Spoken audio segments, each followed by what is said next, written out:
Welcome to the Macdownunder Podcast for all Australian Apple computer enthusiasts and collectors. So, welcome to episode 9 of the Macdownunder Podcast. Almost there at double digits, not quite yet. I'm Justin, and thanks to everyone that's been tuning in and leaving comments. Our last 2 episodes, Matt, have had a great response, and I'm starting to feel the pressure a little bit to keep the content, relevant and enjoyable. So, I hope you keep enjoying our discussions. So please keep commenting below to help us improve and give us any ideas about what you'd like to see in future episodes.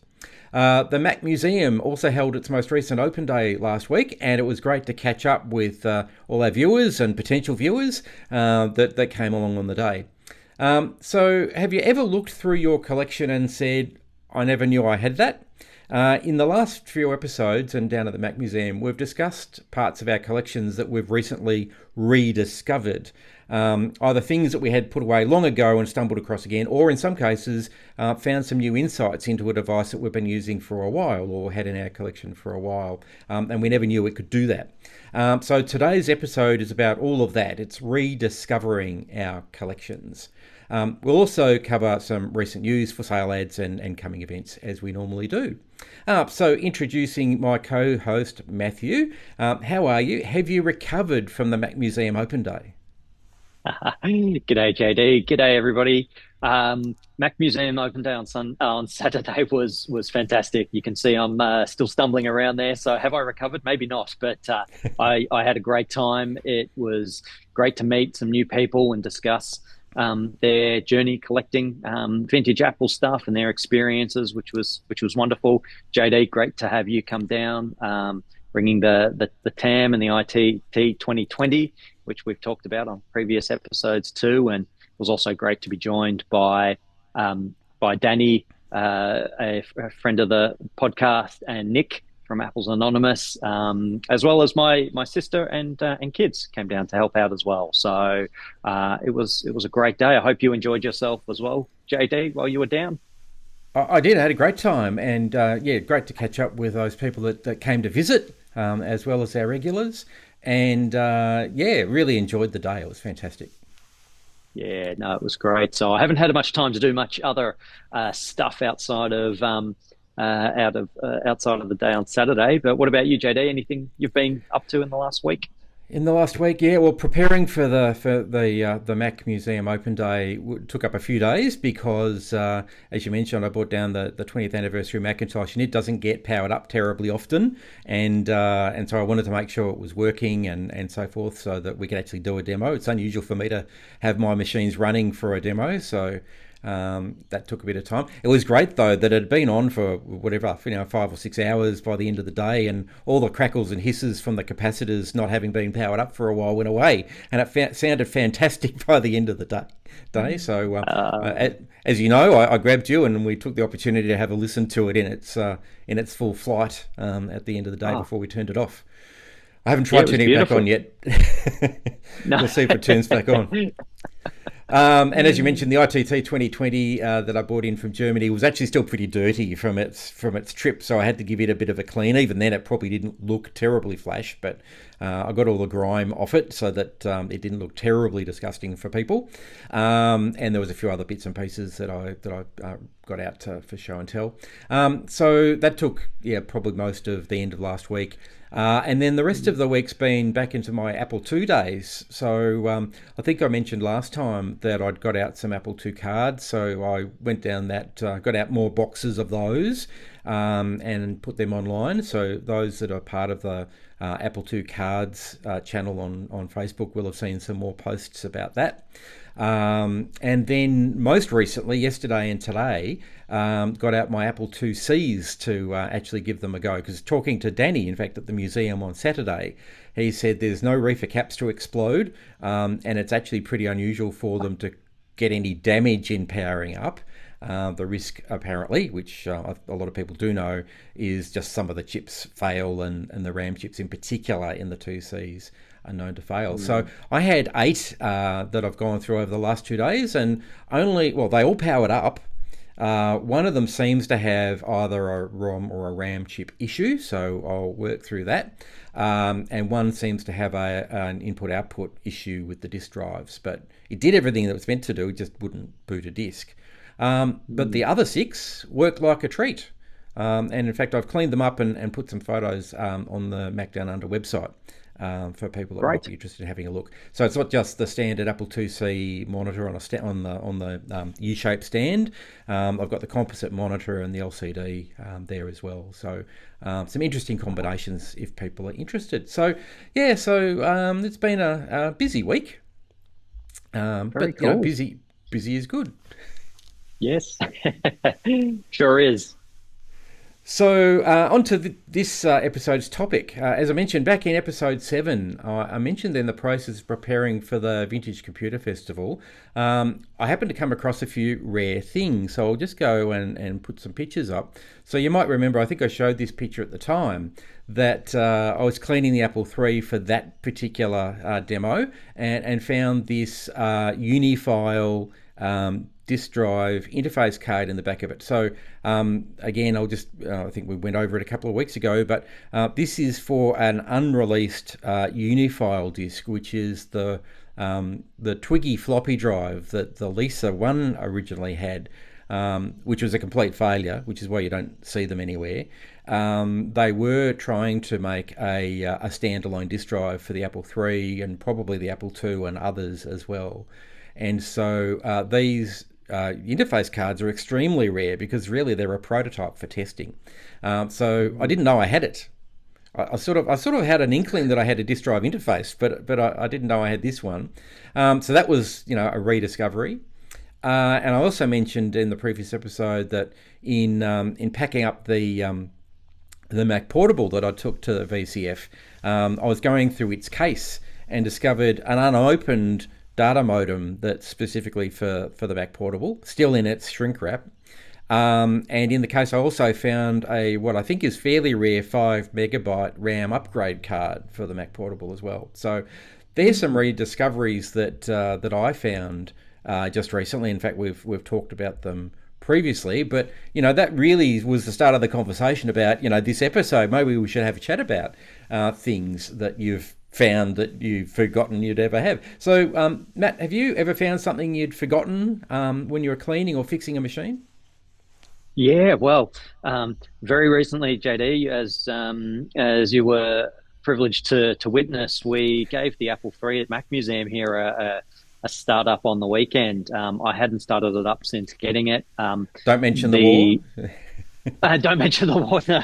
So hadn't been started up. So we thought, you know what, let's give it a go. The worst that's going to happen is, it doesn't work at all. I guess that's probably the worst. The worst after that is that something, one of the reefer caps in the power supply could blow. So it ended as we'd sort of expected it was, with a bit of smoke escaping, which was all a bit of excitement. But it was good to see that, aside from that, it lasted. While it lasted, it was powered on and it looked good. And as you said, made all the right noises, which was great. So, but when we opened it up, discovering one of the interface cards in there, an Apple III parallel card, was a bit of a surprise. I hadn't gone and explored my Apple III too much. It's actually one on the list which is quite high in wanting to get going and actually explore it and use it. Never used them when they were brand new, of course, being not even existent when the Apple III came out. But by the time I was using computers at 5, 6, 7 years of age, I was just never able to cross paths with one. So I'm really keen to get it going. But yeah, it was great to discover this card in there. And then when I went to go and grab some other bits and pieces, discovered I had another one too. So that was a very pleasant surprise. So I'm very jealous because I haven't got one of these, and I've gone on a bit of a search to see if they're out there, and I haven't found one out there yet. So I'll keep looking. Yeah. I hate to say it, but it's probably one of those things that, right in the moment, the importance, might have been lost on me a little bit. But I know, Danny was there as well, and we were, and I know you mentioned, quite enthusiastic to see it in there, which was great. So, that was a bit of recent excitement as well, and actually just on the topic of sort of cleaning and fixing up things, I had another discovery recently where I bought a whole stack of pizza box LC series Macs, and I was pleasantly surprised to discover when I opened up one that was a Macintosh LC. I opened it up and found it was actually an LC case on an LC 475. So I was very happy to discover that upgrade. So going from sort of one end of the LC series to the other. So that was that finding things and discovering things when cleaning and fixing up does happen. So it's pretty cool, and it gives you a bit of a lift. So yeah. So Jada, you were saying you were moving some boxes around though this week, and happened to come across something. What happened there? Yeah, I was tidying up. I got some new shelving for my garage where everything is currently packed up. Well, when I say packed up, it's everywhere. So I'm trying to tidy it. And I was putting a box on the shelf, and I thought I better just have a look inside and see what's in there, because they're not well labelled. I didn't have the time to do that. And lo and behold, I found an Apple IIc LCD panel. Now, I knew I had one, and I've got one with school texter markings and other things on it, and I know where it is. It's packed along with the other Apple IIc stuff. I never really remembered that I'd ever purchased one in box with the manual and user registration cards and everything else. So that was pretty amazing, because they're pretty rare, particularly in Australia. So I tested it over the last couple of days, and it's working. Anyone that's ever seen one of these, they're nice looking, and they're rare, but they're not backlit, and they are so hard to read. To the point where, in fact, I don't know where you can actually work on one, but nevertheless, it's an interesting artifact in the Apple collecting world. So that was at the top of the box, and then when I looked a bit further down, I actually haven't got a photo of the box, but there was a Mac 512 enhancement kit box, which I gather back in the day, back in 1984, 1985, if you had your Mac 128K and you wanted to upgrade it, you could upgrade it to a 512 motherboard, because that was the photo on the front of the box. So I eagerly opened the box to discover, in fact, it had the discarded Mac 128K board, which back in the day would have been, oh, that's so underpowered, I couldn't be bothered, time to upgrade, I want the bigger, faster thing. So this is a pretty much previously used but untouched Mac 128K motherboard. Now, it's missing the ROMs. That's not a huge problem. I've got plenty of Mac 128K motherboards around to borrow. But if I can use my keys and zoom in a bit, let's see if I can do this. When I did a bit of investigation, this number here, 820-0086-C, indicates this was from the first batch of Mac 128K motherboards. And you can tell, 1983, and it's 630-0101. So all the landmarks are there, even though it doesn't have the original ceramic 68,000, but that's okay. And then I'm looking at the serial number there on the bottom right, and I can't find any online references, but I'm really suspicious that this is serial number 717, because it is from the first batch. Wow. That's pretty amazing to find. I mean, I knew I had motherboards there that were spare, but I never expected that I'd find a really low serial number board just sitting around waiting for someone to find it. So that was pretty amazing. Yeah, I haven't used it yet, but that'll come. So I know you've moved the museum around a few times now, and particularly, obviously, the big move into the final destination that you're sitting in. You must have found things along the way when you were opening boxes and moving things around. Yeah. Well, just I know, JD, you've got a couple of photos to pull up in a sec. Just before you do, but just to paint the picture, I think.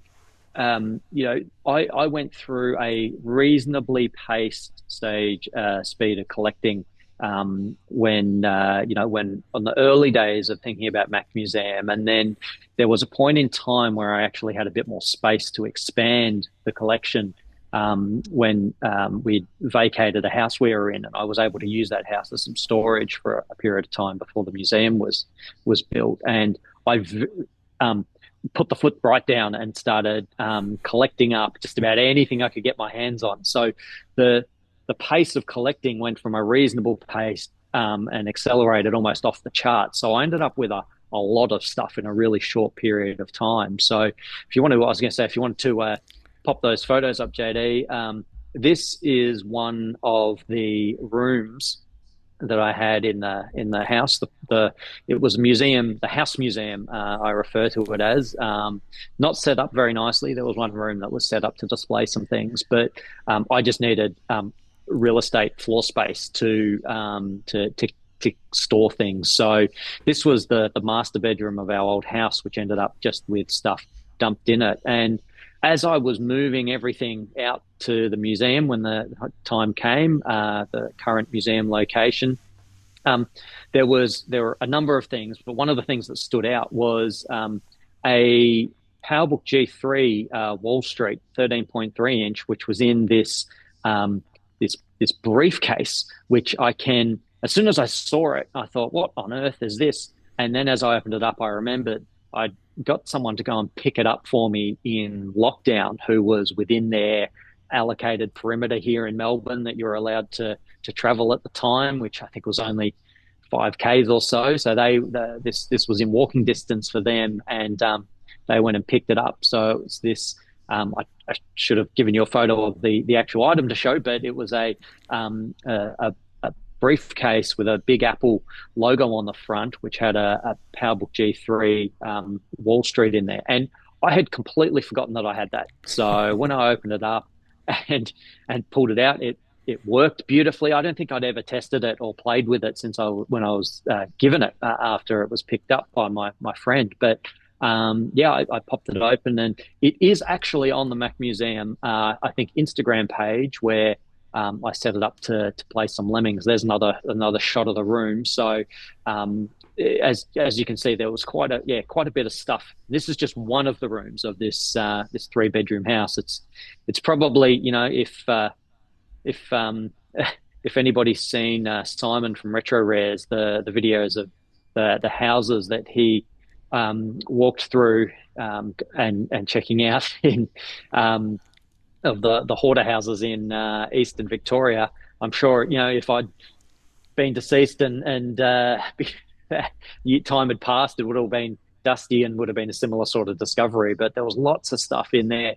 Manuals was the other thing which I came across that I didn't know I had, and they're important to me. Again, we've talked about my the excitement I get about being able to set a machine up and put the software alongside it and the manuals that it would have come with originally. So discovering a whole heap of manuals that I had too was well, I remember was when really we exciting. first met and we were talking about collections, and I said to you, I'm not really, I don't really collect software or manuals.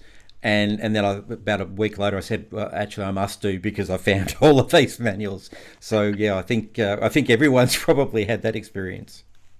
Yeah, look, it's again just the pace of collecting with everything coming in real quickly. There's I've managed to go through a lot of stuff since I've been at the museum location now, which has been great. But just on the topic of PowerBooks, I'm still to go through and set up my PowerBooks. I'll touch on that a little bit further down in this episode, but I think there's some more more discoveries to be made. But I imagine, JD, for you, you talked about a mouse campaign that you went on recently and made some discoveries. I imagine it might be sort of similar origins of just collecting this stuff and then discovering it later on. But yeah, just tell us what happened with that. Yeah, I think everyone that's watching, and certainly you and I, when you're buying systems, you end up with lots of accessories, and sometimes you end up with more accessories than computers, because people say, did you want this extra mouse or did you want this extra keyboard? And so, as I've been collecting over the last 30, 40 years, they've all gone in boxes, and I've tried to get organised from time to time when I was still working. And so I had a box full of ADB mice. And I had some discussions, I think, with Nick from Apple's Anonymous and others down at the museum about the various types of mice and that there were variations. And it turns out there's a couple of good websites. We might actually do a future episode about this, but there's a couple of nice websites that talk about the variations of USB mice and ADB mice. So I set myself the challenge to see, well, what have I got? So there's a list of 6 different ADB Generation 1 mice, and I had a box that was slowly falling apart. In fact, I sent you a photo about this, and I called it, I won't show anyone the photo because it's it doesn't put my collection in good light, but I called it the waterfall of mice as they were falling out of the box. And it gave me a good excuse, I guess, to really go through them all and organise them. And so it's actually on the Macdownunder website now. I've listed all the mice that I've found. But I found an example of all of the USB Type 1 mice actually in that box. So I didn't have to go and find them anywhere, which was just amazing that I had such a large array, because I assumed Australia would just get them from one manufacturer, source or similar. So they're the 6 varieties that I'm aware of in Apple ADB Generation 1 mice, and we probably will do a future episode, so I won't go into huge detail, but you can see the ones on the left. We've got the lighter black rubber mouse balls, and the ones on the right have got the grey ones. And for those in the know, the lighter ones are heavier, and so they're then thought to be better in terms of tracking and fitting and so forth. And then the third one from the left is interesting. You can see there's an arrow on the mouse retainer, and that's because that one actually flips open by sliding the mouse ball out rather than rotating it out. And I knew I had one. Turns out I had 5. So that was a bit unexpected. And let alone the teardrops, but we'll go through this in another episode. I think there's a whole conversation to have about mice and the 30 odd flavours that I've found so far, let alone colours, and other things. So in terms of variations, I know we've talked about variations of all sorts of things, but working through your collection, what have you discovered about variations of devices or computers that you've found? Yeah, look, one of the I was able to take some time to go through my compact Mac collection and lined up all the Macintosh SEs that I had, and that was a moment where I think. I actually remember being on the phone to you at the time, JD, and sort of giving you some commentary as I was rolling commentary as I was going through it, and I was discovering the different variations of SEs. So, broadly speaking, we've got 1 floppy drive or 2. We've got the ones with the 800K or later on the 1.4 meg super drive. So there's a variety there, and again, probably more we can go into at a later episode. But it was discovering, a Macintosh SE is not just a Macintosh SE. There are a large number of them which actually existed. So discovering that was I found was pretty fascinating. For my within my own collection, and just following on from my little adventure that I'd taken going through some of the PowerBooks, which I've still got more to do. But very recently I was going through a stack of PowerBook Duos, which I had as I was preparing for the museum opening the weekend just gone, and discovered that I had not only more of them than I thought. I came across one in particular that I'd picked up, which was actually I think it was a PowerBook Duo 230, which I actually had it lid closed, so I didn't know it was labeled a 230 at the time, and I put it in and I thought to the Duo dock and powered it up and gave it a test, and I thought, gee, this thing's running incredibly nimble. It's quite fast. I'll just check. I think it was running OS 8.1 as well, so I thought, yeah, okay. It's particularly on a later operating system for the Duo OS 8. It's quite quick. So I checked System Profiler only to discover that it was actually a 230, which had gone through the upgrade kit. I suppose that modern modern equivalent of your 512 upgrade kit that you referenced Yes. earlier on with the Macintosh. But this was a Duo that had been turned into a Duo 2300 and Right. 100 megahertz, I think, Power PC. So I thought, well, that explains why it's running so quickly.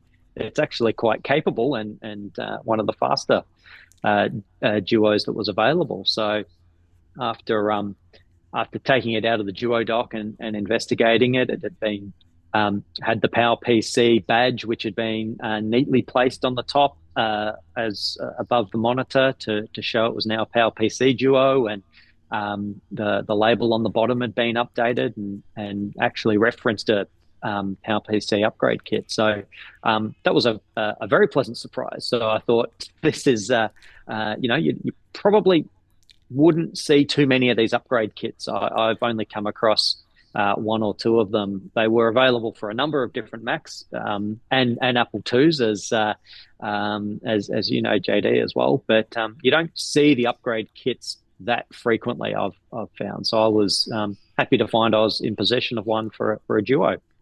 Gee, I think there's Which a was future episode there because, there's the 2GS upgrade kit that you were probably referring to before. There's the 2E enhancement kit.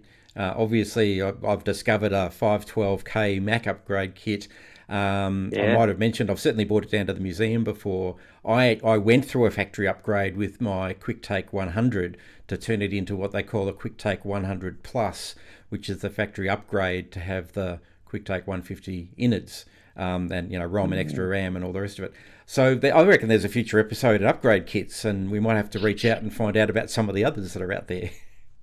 Absolutely. Like there is a range of machines that they've existed for, but I just haven't really come across too many of them. But I guess it probably ties in well with your discovery, JD, of your one of your machines when you were preparing for an event down here at Mac Museum. Speaking of machines that have been upgraded, Yes. tell us what happened there.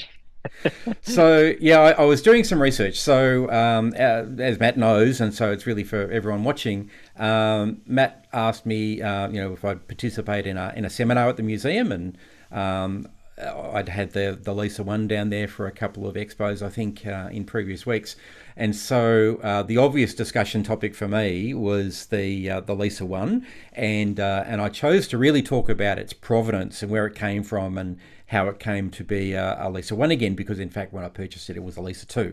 So I had to find all the bits and put it back to original condition. So doing the research along the way, and I hadn't really noticed this until I was doing the research for this talk. So, you never know what you can find. I took a photo of the serial number plate, which is just underneath the lip of the Lisa, if people are looking for them. And so it's clearly a Lisa 1 because it starts with a B, not an A.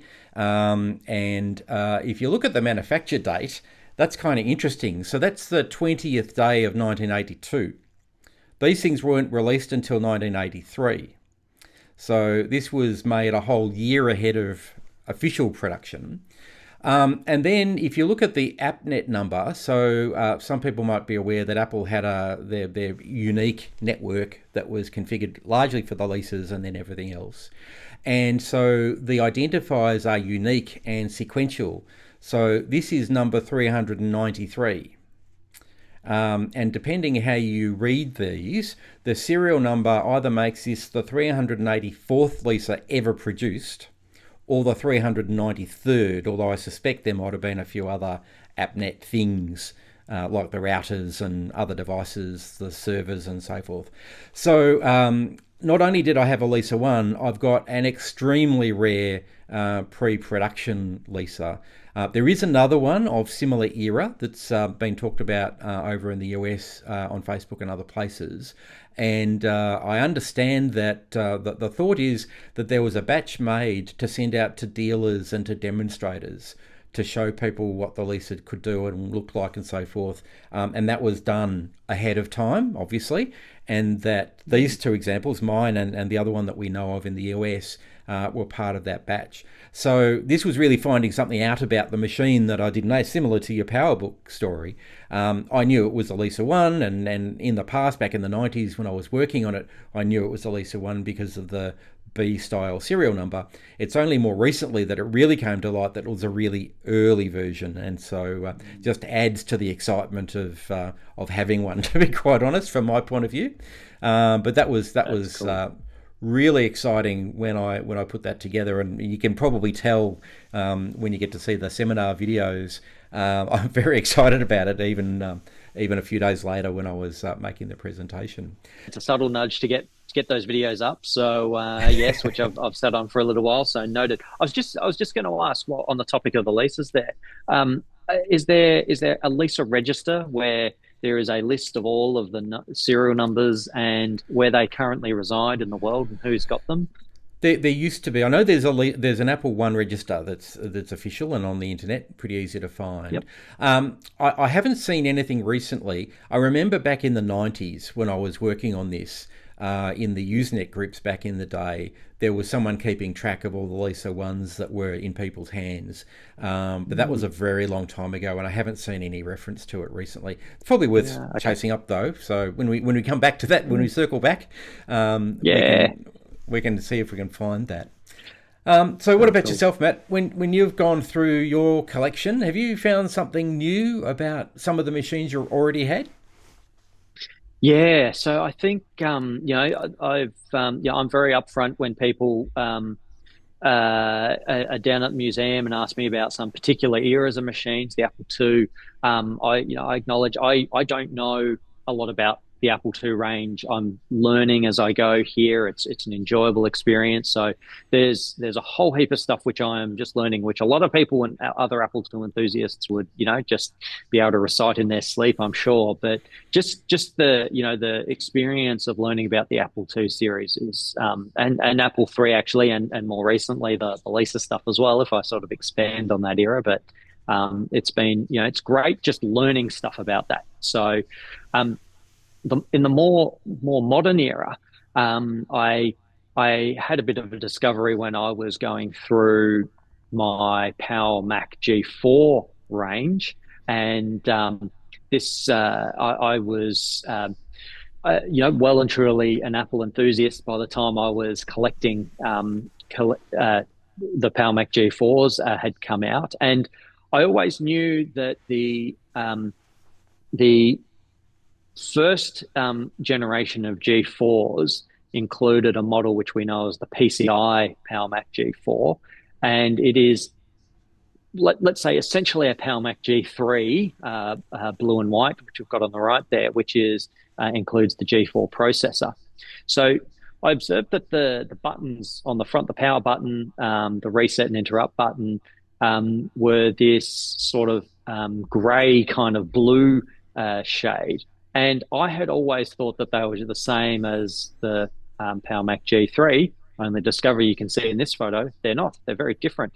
And then putting the Power Mac G4 up against the later models, the AGP, as we can see in this photo, which, gigabit Ethernet in this photo, but the AGP, gigabit, and thereafter the digital audio had a clear button with the white little symbol on it.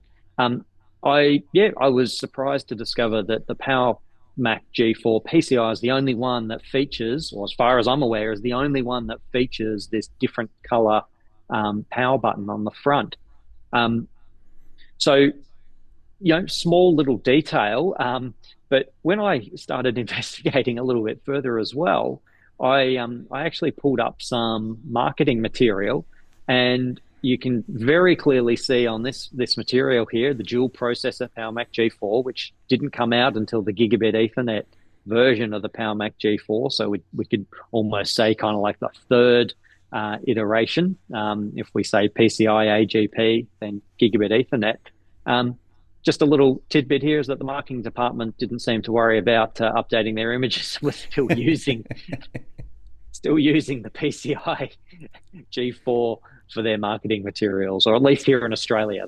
These are Australian marketing materials. But yeah, just again, yeah, some people would say, "Gosh, Matt, you really spend a bit too much time going into this." But it was just a fascinating little detail, which was again sort of a machine which I owned myself back in the day. Was right in the era when I was really starting to ramp up my enjoyment and interest in collecting, and yeah, just found it was quite fascinating. That is fascinating. I tried having a quick look before we got onto the recording today, and I didn't get a chance to pull out all my G4s to have a look at mine. But it is fascinating because I think everyone probably assumed that all of these, dark grey and clear G4 towers all looked the same. They just had different specs. But in fact, what you've discovered is they're not the same. There are subtle differences, which is, I never knew that. So that's fantastic.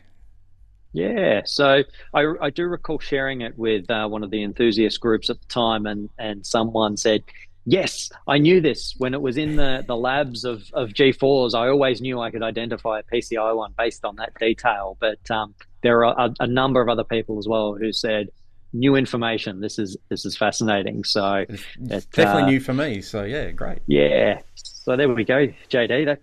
That's me with my PowerMac G4. Fantastic. So to everyone out there watching, have you rediscovered something in your collection like Matt and I have talked about this morning? Have you either found something you forgot you had, or found something new about a device you knew you had, or found something new about a device you didn't know you had, whatever? There's all sorts of variations on that question.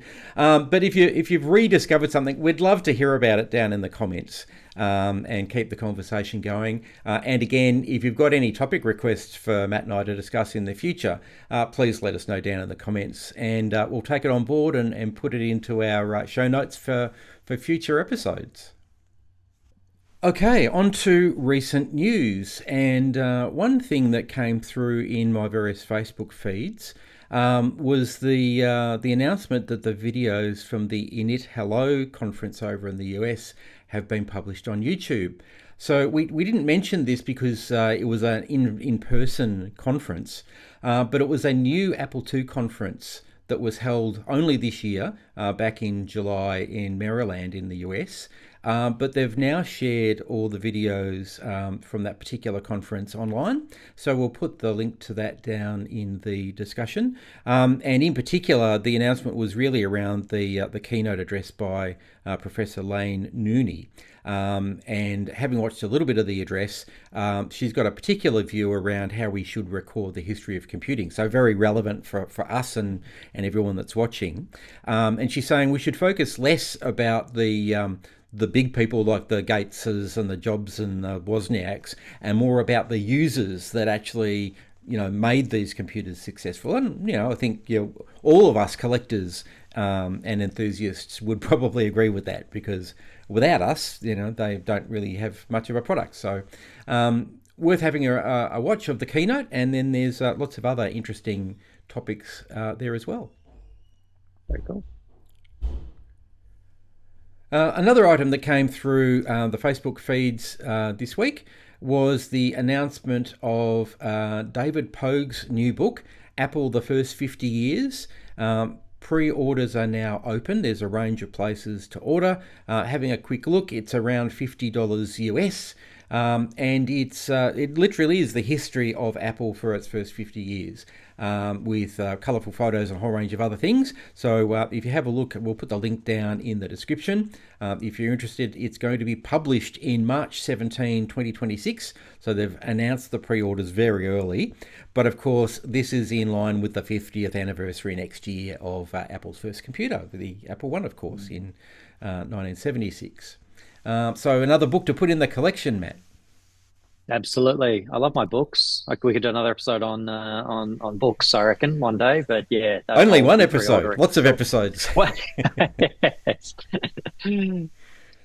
Now, coming events. The Mac Museum just had its open day for August, but I noticed we've already got the announcement up there, Matt. The 6th of September is the next open day. That's the day. Yes, put it in your diaries, people, and get down to Mac Museum. Absolutely. I'll definitely be there, unless something terrible happens. We saw this in recent Facebook forum. So the Beaker Street Festival is on in Hobart, and it's a huge festival about a whole range of things about the Hobart community. But one of the channel members is actually putting some Apple II equipment together for this particular installment, which is the Arcade Time Machine, a playable trail. And this particular installation is running on Friday the 15th of August from 5:30pm to 9:30pm at the Tasmanian Museum and Art Gallery.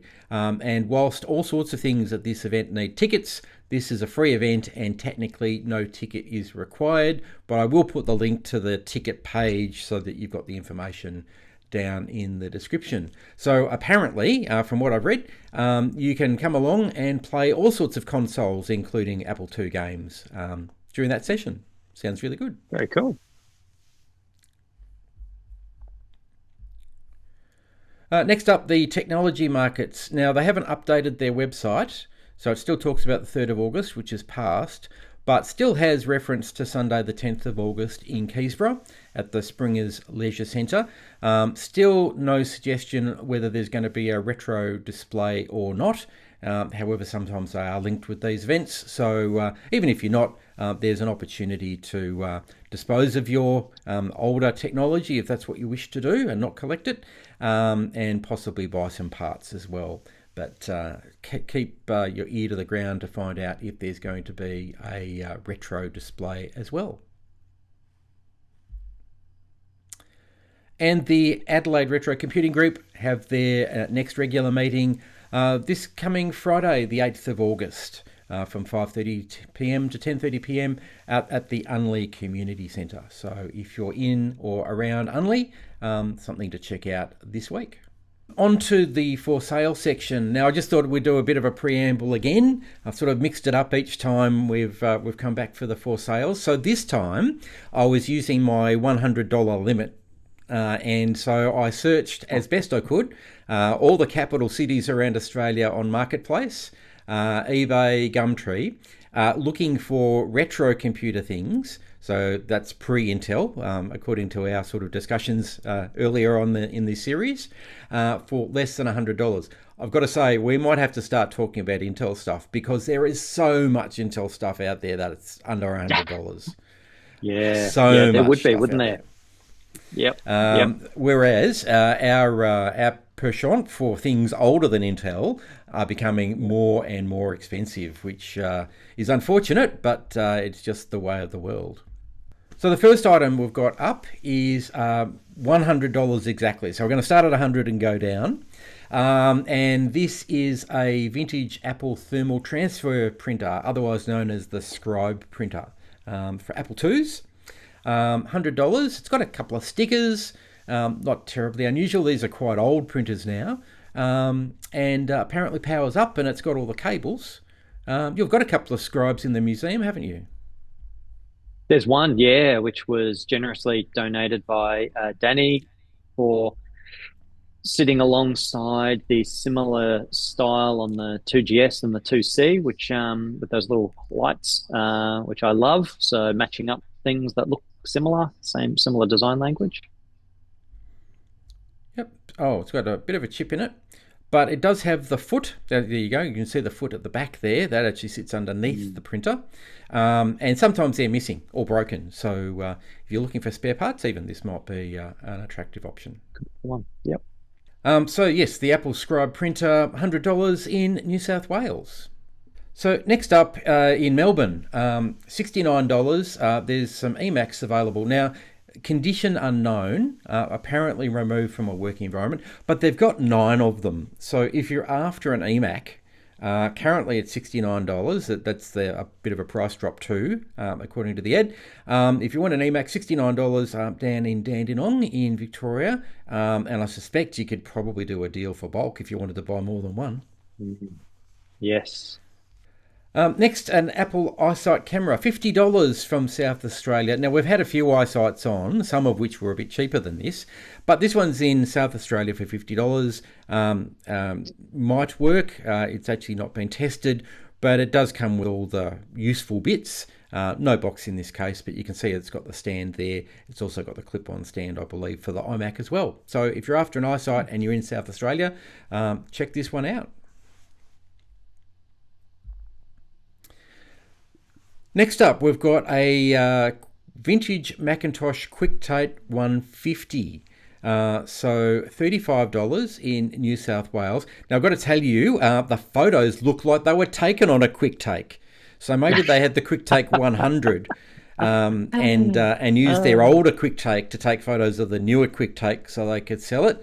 They're not the greatest quality, but there's enough there to see that it's intact. It seems clean as well. And probably works. You might have seen online, Declan and others have had some QuickTakes 150s in particular recently that worked without an awful lot of testing. So if you're in New South Wales and you're after a really quick QuickTake 150, this is the one for you, I think. That's it, $35. That's great.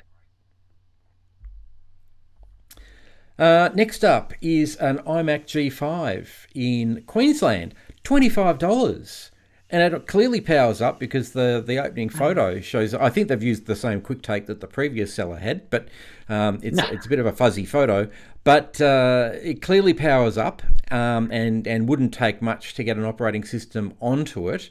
$25 for a working machine with a mouse and a keyboard, fantastic value from my point of view.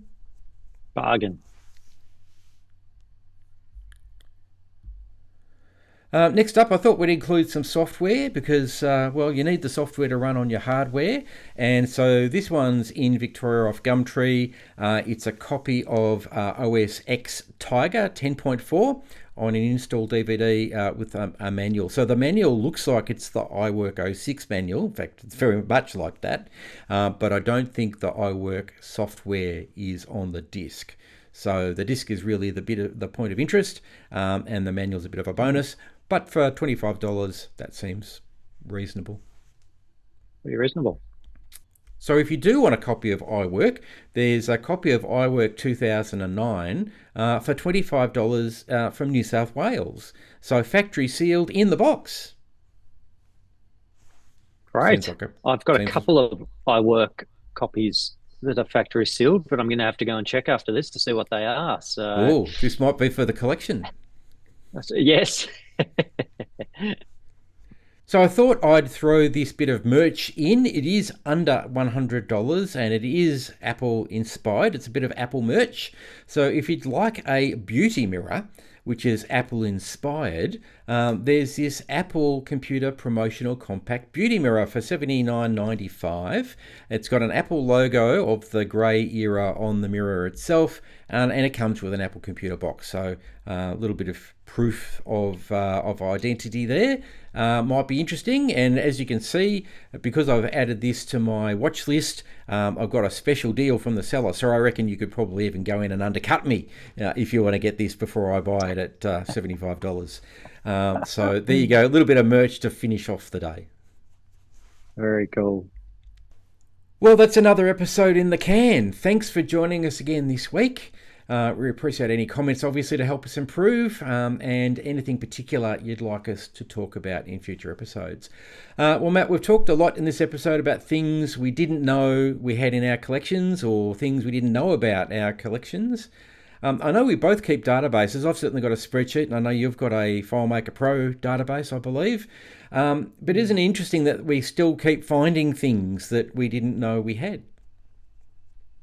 It's cool. It's you get excited about getting something for the first time, and then some of this stuff you get excited about it the second time too after you've rediscovered it, which is great. The gifts that keep on giving. So yeah, very very cool, JD. I've really enjoyed sharing some stories and hearing yours as well. It's been great. It's been a fun episode. So again, if you've got your own stories about rediscovering parts of your collection, please let us know down in the comments. We'd love to hear from you. So hopefully we've inspired you to go out and have another look for that purpose. You never know what you'll find that you've already got, so you don't even have to spend any money. So we'll be back again next week, and this will be a double-digit episode, our 10th episode. We'll have to do something special. Don't quite know what that'll be yet. We'll wear party hats or something. I don't know. So make sure you like and subscribe so you don't miss out on future episodes. Thanks again for joining us this week. Take care and see you next week. See you later. Thank you for joining the Macdownunder Podcast. Don't forget to like and subscribe, and we'll see you again soon.